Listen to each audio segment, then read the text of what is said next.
Lisensya ng bus driver na umararo sa ilang sasakyan sa Quezon City, suspendido na ng 70 araw.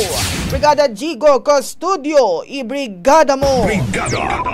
Live report! Sinuspindi na ng Land Transportation Office ang lisensya ng bus driver na umararo sa ilang sasakyan sa Commonwealth Avenue sa Quezon City kahapon, kung saan 10 katao ang nasugatan. Ayon kay LTO Chief Asek Vigor Mendoza, preventively suspended ng 70 araw ang lisensya ng driver habang iniimbestigahan ng kaso. Kasabay nito, inisyuhan din ng show cause order ang Mersan Snow White Transport, ang kumpanyang nagmamay-ari ng bus. Nahaharap ang kumpanya sa kasong employing a reckless driver, habang ang driver naman ay sinampahan ng reckless driving at improper person to operate a motor vehicle na may parusang kanselasyon ng lisensya.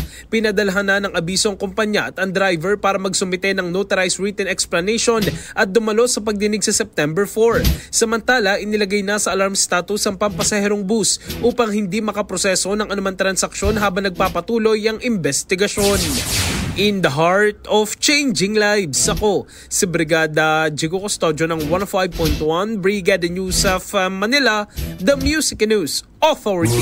Ang bahaging ito ay hatid sa atin ng Drive Max Coffee. Ligayang tuloy-tuloy!